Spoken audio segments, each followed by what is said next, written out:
My name is Taylor Palmer, and I'm 29 years old. People say heartbreak feels like fire. For me, it felt like ice quiet, clean, and merciless. The night it happened didn't start with pain. It started with laughter, the hum of summer, and the smell of grilled corn drifting through the air. Mia, my best friend, was hosting her annual barbecue, the kind where everyone pretends life is easy and success is a given. I remember how I'd planned my outfit with care, a soft cream dress, gold hoops, hair tied back the way Adam liked. He'd said once that when I wore my hair up, I looked like I had my life together. I guess he didn't like that version of me much by the end. When we arrived, Adam's hand rested loosely at the small of my back. That simple touch used to mean something. It used to be grounding. Lately, it just felt like habit. The backyard buzzed with chatter and laughter. Fairy lights strung overhead, people clinking glasses. Mia handed me a drink, winking. "You two look disgustingly coordinated," she said. "Cream and navy Pinterest couple energy." I laughed, but Adam just smiled vaguely, scanning the crowd like he was searching for something or someone. Then she arrived. Emily. She stepped through the sliding doors with the kind of confidence that turned heads before she even spoke. Her hair was sleek, her perfume sharp, her smile magnetic. She wasn't from around here, you could tell from the city polish in her walk, the kind of woman who made ordinary people feel a little too aware of themselves. Mia leaned toward me. "That's David's friend Emily, I think. Some marketing exec from the city." I nodded, pretending not to notice how Adam straightened his eyes, tracking her like a moth spotting flame. The introductions came fast. Someone waved Emily over, and within minutes she and Adam were laughing like old friends. I tried to stay composed, sipping my wine, forcing small talk with Mia about vacation plans, but my gaze kept flicking toward them. The way Adam's hand rested casually on the back of her chair, the way Emily's laughter filled the space like music that didn't need permission. When I finally joined the group, Emily turned to me with a dazzling smile. "Oh, you must be Taylor Adams told me all about you." There was a beat of silence. I looked at him. "All good things, I hope." Of course, Emily said tone light, but her eyes lingered on him for a fraction too long. The evening rolled on. I floated from one conversation to another, a polite ghost haunting my own relationship. Every few minutes, I caught snippets of their voices, his low, eager tone, her teasing replies. I tried to shake it off. He's just being friendly, I told myself. He always gets like this around new people. But then the moment came, the one that carved itself into my memory like glass. Adam and Emily were standing by the patio lights, surrounded by a small circle of people. Mia and I were nearby, laughing about something trivial, when I heard Emily say, "You deserve someone who makes life exciting, not predictable." Adam grinned. "Anywhere but here would be better, right?" The laughter that followed was loud, brittle, echoing like a dare. And then he looked at me, not with guilt, not with apology, with detachment. A few people glanced my way. The laughter died out. The air turned heavy. Emily's smile faltered just slightly. "Oh, come on, Adam, I was kidding." But he wasn't. He looked at me and said, "You know it's true, Tess. You always like things safe." That single word landed like a slap. Safe. It meant boring, predictable, the opposite of her. I didn't speak. I didn't cry. I didn't scream or throw my drink in his face like the dramatic heroines in Mia's favorite TV dramas. I just stood there. Mia whispered, "Taylor, are you okay?" But my throat wouldn't open. I remember every sound around me. The soft crackle of the grill, someone's ice melting in a cup, the faint hum of a speaker playing an upbeat song that now felt unbearably wrong. Then Adam said the words that ended us. "Maybe I just need a change." Emily froze. Everyone else turned away, embarrassed for him, or maybe for me. I placed my glass down on the wooden railing, slowly, carefully, like I might break something if I moved too fast. "Yeah." "You just got it," I said quietly. He blinked. "What?" I turned toward him, my voice calm and cold. "That change you wanted. You just got it." And I walked out. No screaming, no scene, just the click of my heels against the deck, the sound of my own heartbeat roaring in my ears. Mia called after me, but I didn't stop. The summer air outside was thick, hot, and heavy, with the smell of smoke and betrayal. When I reached my car, my hands were shaking, but I kept my head high. I didn't cry on the drive home. The radio stayed off. The world outside blurred past in streaks of yellow and gray. When I stepped inside our house, the air still carried his scent leather and cedarwood. I stood in the doorway, staring at the couch where we used to fall asleep watching movies at the kitchen counter where he once danced me around for no reason. It all felt like a crime scene, and I was the witness left behind. I didn't pack much, just the essentials, clothes, passport, my laptop, and the photo albums I wasn't ready to burn. Then I sat at the edge of the bed, staring at the wall until dawn crept through the curtains. That's when it hit me. Not grief, not rage, something colder. The quiet certainty that I was done. I picked up my phone and sent one text Taylor. Don't come home tonight. I won't be here. Then I turned it off. For a long moment, I just listened to the silence pressing around me.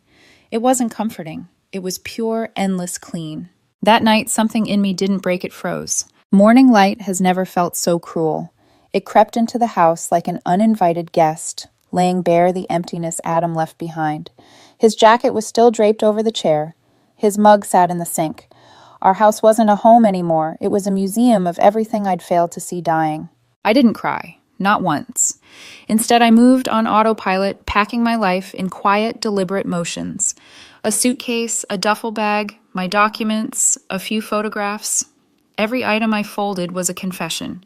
You stayed too long. By 8 a.m., I was gone. Mia's apartment was a modest place above a florist, smelling faintly of jasmine and dust. She opened the door in her pajamas, eyes wide. Oh my God, Tess, come in, come in. I smiled, or tried to. I didn't know where else to go. Her expression softened. You don't have to explain. She pulled me into a hug so tight I could barely breathe. Stay as long as you need. My couch, my wine, my questionable taste in TV, all yours. I nodded, grateful but distant. My heart felt vacuum-sealed. That first week was a blur. I went to work, came back, showered, stared at the ceiling. People kept asking if I was okay. I said I'm fine.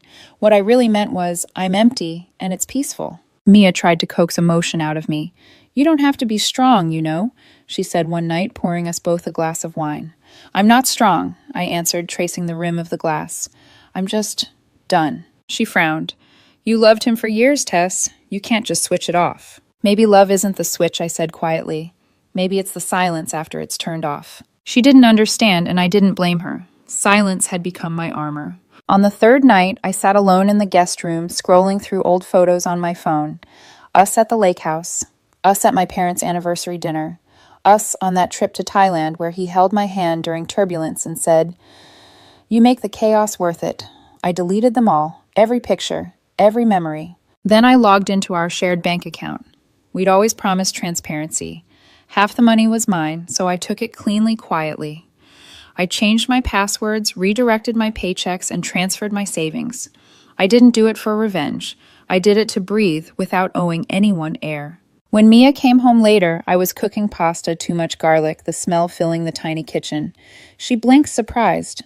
You're cooking? I shrugged. My body got tired of waiting for my heart to catch up. She laughed a little. It was the first sound that felt almost normal. The days stretched into a strange rhythm. Work, run, read, sleep. I didn't stalk his social media. I didn't ask mutual friends about him. I didn't need to. The quiet told me everything he hadn't called, hadn't texted. He'd chosen silence too. Only his was cowardly. Mine was deliberate.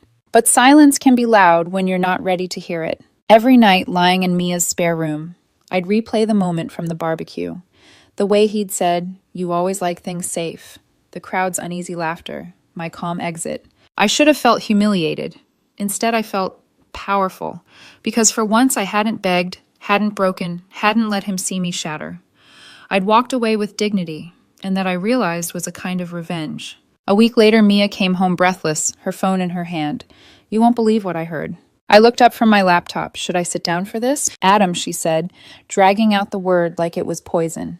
He's been seeing that Emily woman. You know Miss Perfect from the barbecue. And get this, she's bragging about their spontaneous connection on Instagram, posting pictures in front of some fancy hotel. I felt nothing. No sting, no ache. Just mild curiosity, like watching strangers ruin their own lives from a distance. Mia waited for a reaction, but when I stayed quiet, she muttered, You're either made of steel or totally broken. Neither, I said. I just stopped volunteering to be the villain in someone else's story. That night, as I lay in bed, I noticed something strange. The silence that once suffocated me had changed. It wasn't empty anymore, it was clean, like someone had swept out the noise, leaving space for something new, something mine. I realized then that I didn't want revenge. I wanted distance, real, irreversible distance. The kind you don't come back from. So I turned off my phone completely. No social media, no distractions, no ghost of him lurking in notifications. The world outside went on loud, chaotic, messy. But inside my small borrowed room, the quiet became beautiful. Each breath felt like a reclamation. Each morning, like proof that I didn't need his apology or his chaos or his charm. He took my love for granted. I'd repay him with silence. 2 weeks later, on a Tuesday afternoon, heavy with rain, Mia burst through the apartment door like she'd just witnessed a crime. Her hair was soaked, her eyes wild. "You are not going to believe this," she said, dropping her tote on the floor. I didn't look up from my laptop. Adam's engaged already. She blinked. "How did you know wait?" "That's not it. It's worse. Way worse." I sighed, saving my spreadsheet. "Go on then. Ruin my peace." Mia flopped onto the couch, catching her breath like she'd just run a marathon powered by gossip. "So Emily, Emily turns out her big city lifestyle is faker than a reality show. She's not a marketing exec. She's an assistant who got fired months ago. And Adam, get this, he quit his job last week. They were planning to move in together, except..." She paused dramatically. "Her ex found out." I raised an eyebrow. "Ex, her real boyfriend," Mia said. "A guy in the city. Apparently he followed her here last weekend, walked straight into that fancy hotel where she and Adam were staying, and exposed everything in the lobby." I blinked. "In public?" "Oh, it was a spectacle," Mia said. Half horrified, half gleeful. He shouted about how she'd been lying for months, draining his money, pretending to be some socialite. She threw a drink at him, he threw one back, and I held up a hand. "Spare me the cinematic details." Mia exhaled. "Long story short, Adam's unemployed, Emily's back in the city, licking her wounds, and your ex is officially that guy. The one everyone's whispering about." I leaned back in my chair, silent for a long moment. The rain outside drummed against the window. Mia waited. "Taylor, come on, you have to feel something." I looked at her, my voice steady. "I do. I feel confirmation." She frowned. "Of what?" "That I made the right choice walking away before the explosion." Mia blinked. "That's it. No satisfaction, no karma dance." I smiled faintly. "No. I don't need to celebrate someone else's destruction to know I'm safe from it." Mia stared at me, like I'd started speaking a language she didn't understand. "You're scary sometimes, you know that." "I'm learning from this," best I said, and she snorted, rolling her eyes. That night, after she'd gone to bed, I sat alone in the living room, the soft hum of the refrigerator, the only sound. I thought about Adam and Emily, two people who built castles out of pretense and quicksand. They wanted to live fast, laugh loud, feel something, even if it meant burning everything in the process. I used to envy people like that. Now, I just saw them for what they were, addicted to chaos, because silence terrified them. I poured myself a glass of wine and stared at the city lights beyond the rain-slick window. The glass trembled faintly in my hand when my phone lit up on the table. Unknown number. The message preview read, "Taylor, please. Can we talk?" I didn't open it, didn't even unlock the screen. A few minutes later, another one. "You're ignoring me fine. I just wanted to explain." Then another. "Emily lied to me. She used me. You were right about everything. Please answer." I set the phone face down. By morning, there were 10 unread messages. By evening, 20. Some were pleading, some defensive, some laced with guilt. "I made a mistake. I was drunk. You're being unfair. You know I still love you." I deleted them all, blocked the number. 2 days later, a new one appeared. Another unknown number. "Remember our cabin trip? When it snowed and we stayed in bed for 2 days, I keep thinking about that. About you." I read it once, then deleted it too.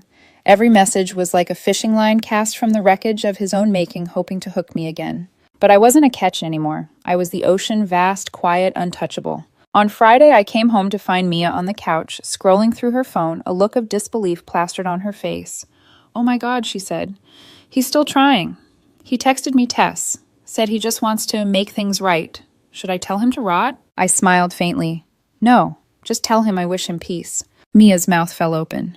"Peace, girl, you're either enlightened or possessed." "Maybe both," I said, hanging my coat. "Either way, I'm not interested in repeating a lesson I already learned." Later that night, while brushing my hair, I caught my reflection in the mirror. There were faint shadows under my eyes, but my face looked calm, grounded. I realized I hadn't checked my phone all day. Not once.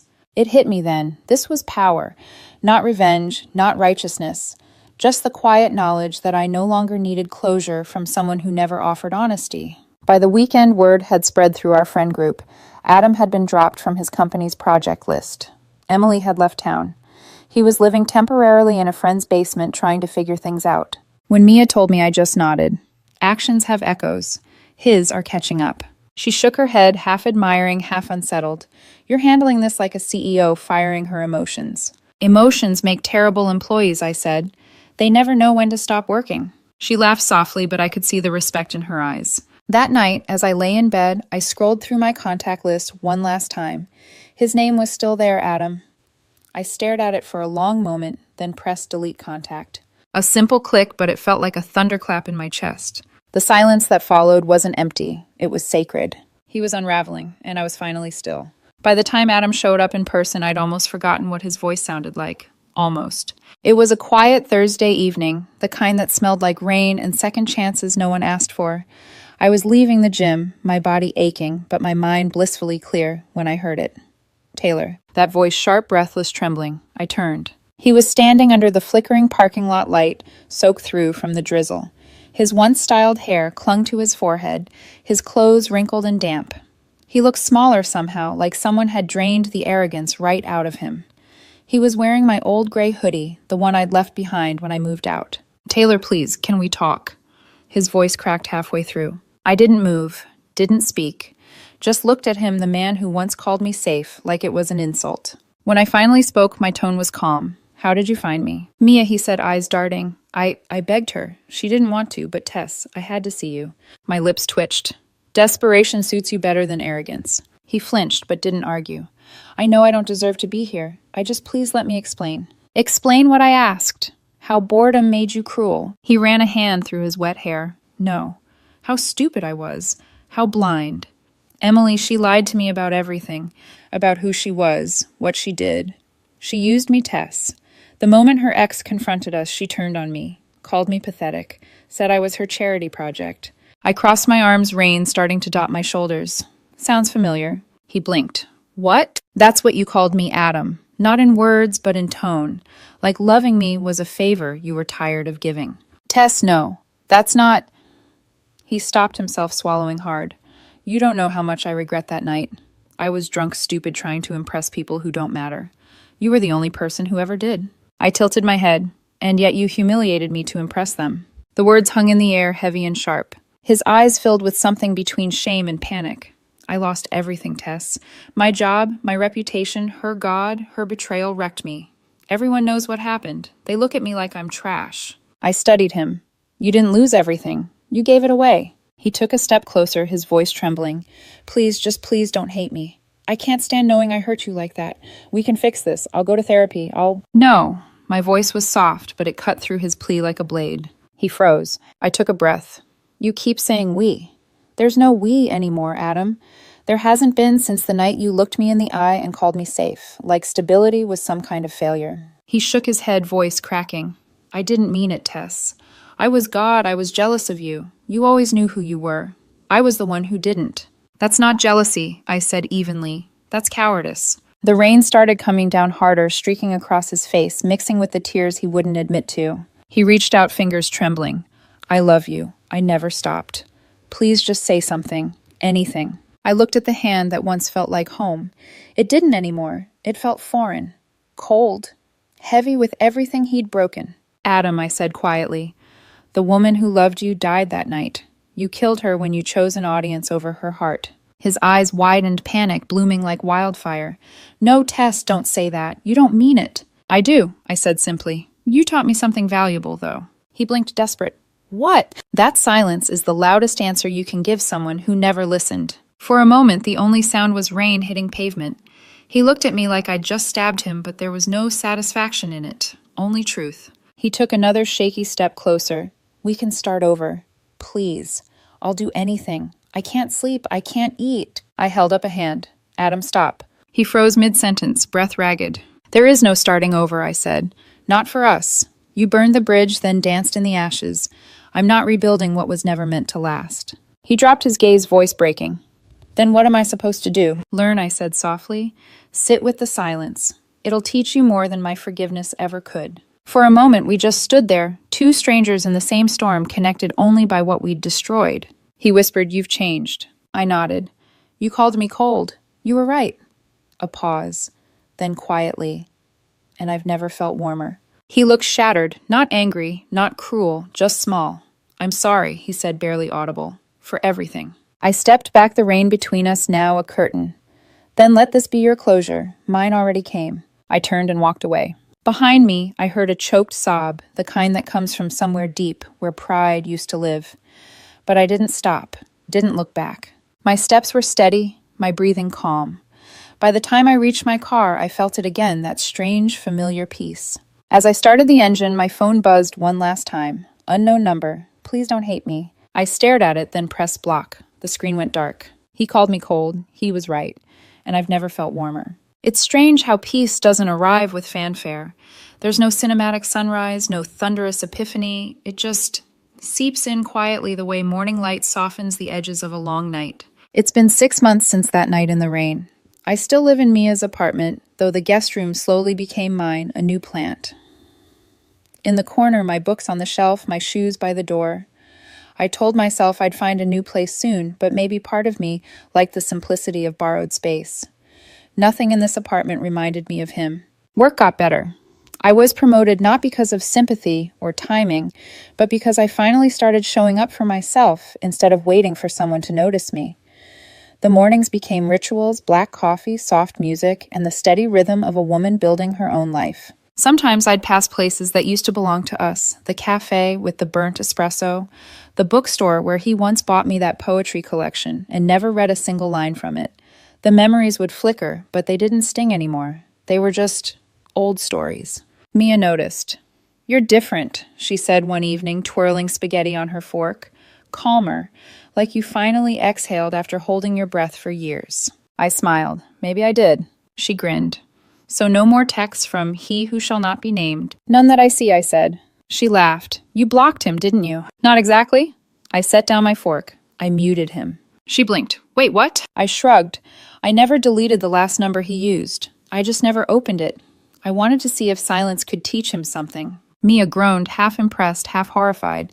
You're ice cold. I smiled faintly. No, just finally at room temperature. A few weeks later, a letter arrived.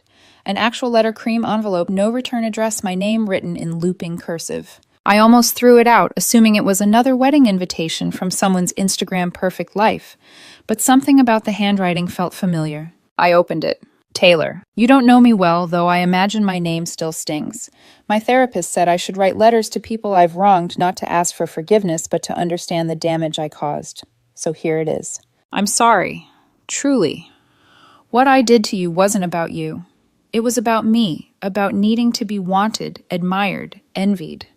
Adam was just the mirror I used to convince myself I was still someone worth looking at. When it all fell apart, I thought I'd lost him. But what I really lost was the illusion of control. I've been in therapy for months now. Your silence haunted me more than any confrontation could have. It made me face myself. I don't expect a reply. I just wanted you to know that your quiet hurt changed something in both of us. Emily. I read it twice, then once more slower this time. Not out of anger, not even curiosity, but because for the first time I realized my silence hadn't just ended something, it had transformed it. Emily's words weren't redemption, they were reflection. And maybe that was the real power of walking away. That night I sat by the window with a cup of tea, watching the rain trace lines across the glass. The city outside was alive, strangers, laughing, lights, flickering cars, rushing somewhere important. For the first time in a long while, I felt content not rushing anywhere. I took the letter, folded it neatly, and fed it to the candle flame on the windowsill. The paper curled, blackened, and vanished into smoke. Peace doesn't announce itself. It whispers. It says you survived. You grew. You let go. Later, as I got ready for bed, my phone buzzed once. An unknown number again. I stared at the screen, no name, no message preview, just the glow of possibility. I didn't open it. Didn't need to. Because I knew exactly what it would say. And more importantly, I knew exactly who I'd become. I smiled, set the phone face down, and turned off the light. The world outside kept spinning. And somewhere in that quiet, I finally